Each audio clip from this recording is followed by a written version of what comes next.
Hey everyone, I'm here to do a response to something I read a couple of days ago, basically about 4 days ago now.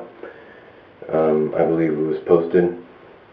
And that is the whole situation with Ken Penders and his lawsuit, if you will, towards Archie Comics and I guess Sega. Basically, I was shocked. I was a little surprised to read this.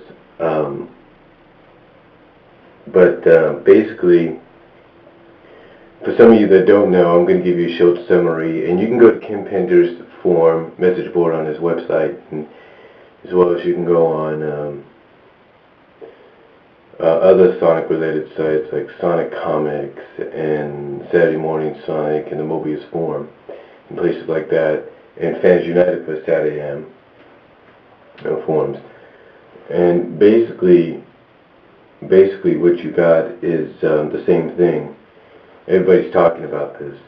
Apparently Ken Penders is suing Archie Comics over the rights for the stories and the characters that he had created while he was on, what he said he created while he was on the comic. Basically, he is saying that all the people, basically all the characters that he's made, like Lala Sue,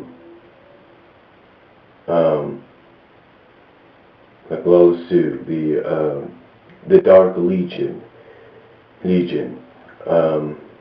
Jeffrey St. John, Hershey, and believe it or not, Julie Sue cannot be used without his permission. That's right, that's what he says. But according to Ian Flynn, who is the current writer of the comic, from what he was told by the lawyers at Archie Comics, but not by the lawyers at Archie Comics, but by the head staff at Archie Comics, the people, in the offices, if you will. He was told just to continue what you're doing and not to worry about a thing. All lawyers got everything well in hand. So basically what Ian has told fans and everything is that we've got everything well in hand. Don't worry about anything. Don't worry about anything. Continue writing your stories. Continue publishing them. There's nothing Ken can do.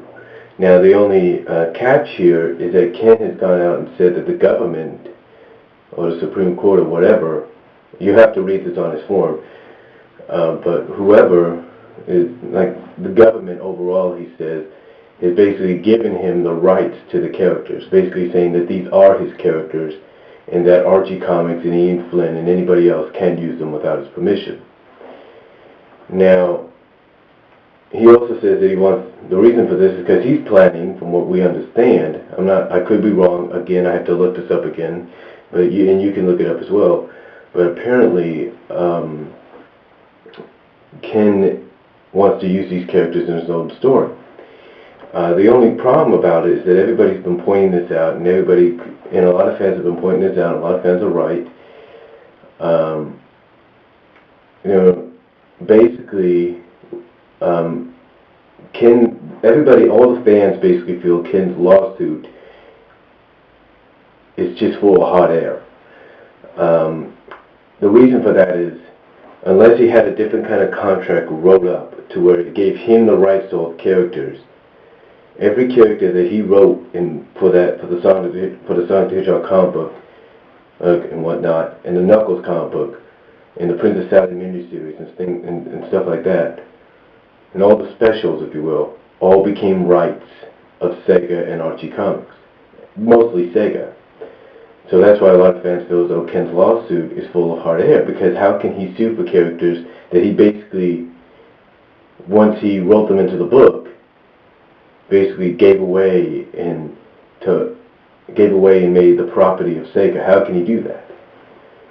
Because, if you look in the small print, it says Sonic the Hedgehog and all characters related and such are copyrighted of Sega of America. So how can he sue for those characters? He can't. And I agree on that. He can't do that because because unless he had a different kind of contract, he can't win this case. This case is pointless. But I think honestly there's two reasons why he's doing this. And I could be wrong. One reason is maybe he wants to get paid still for people using his characters. It's like, okay, if you're using my characters, you guys got to send me. It's like he's saying, hey, if you guys are using my characters, you got to send me some kind of pay for it, or some kind of severance pay for the use of my characters. Or two, maybe he's sick and tired of someone like Ian Flynn constantly destroying what he set out for the comic. I mean, think about it. What better way for Ken to want to get the rights back to all the characters that he said he owns and that he put into the comic and says he owns than by taking them away from the current writer to use. So basically, I'm thinking that could be one of the main reasons. Maybe he's doing it because Ian Flynn's not staying true to the continuity in Ken's mind. I mean, I'm pretty sure if Ian were to stay true to Ken Penders' continuity of the book, then there wouldn't be no suing. Maybe this wouldn't be happening. Who knows? But anyway, that's just, what's been going on. But anyway, in case some of you don't know, here on YouTube, if you go to, like I say, Ken Penders' forum, the Bumble King forum, the Mobius forum, at the Mobius forum, you go to SaturdayMorningSonic.com, the Sega forums, in the Cartoon Comics section, the Fans for United SatAM message board, and it all says the same thing. Ken Penders is basically suing for copyright.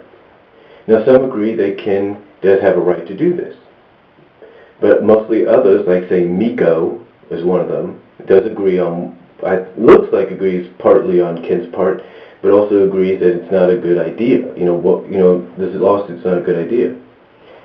So, but anyway, my thoughts on this overall is this is not going to work out well for Ken. I mean, here's the deal. I'll give you an example. When Archie Comics published the Ninja Turtles comic, they had two writers introduce a character called Ninjara, Yumiko. Some of you may have heard of her.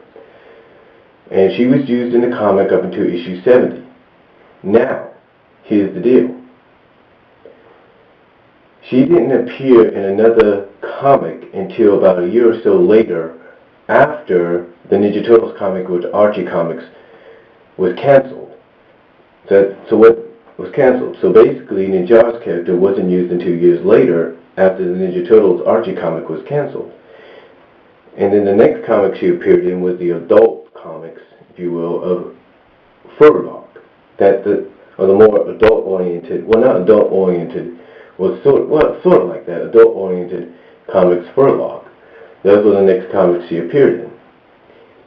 And the writers, basically, who created her, waited until the Ninja Turtles comic, from what I saw, waited until Ninja Turtles comics were done at Archie Comics until they used her. For them to use it, for them to use her in another comic. So basically, what I'm saying is that the writers who created her said, okay, let's not put her in another comic just yet. Let's wait till these comics come to an end. Let's wait till our deal with Archie and Mirage Studios' deal with Archie comes to a close. Then let's go use Ninjara in another comic. And that's what they did. They waited until all the deals with Archie were done, and apparently they were able to finally have free license to put Ninjara in another comic book, even if it was only for a few issues.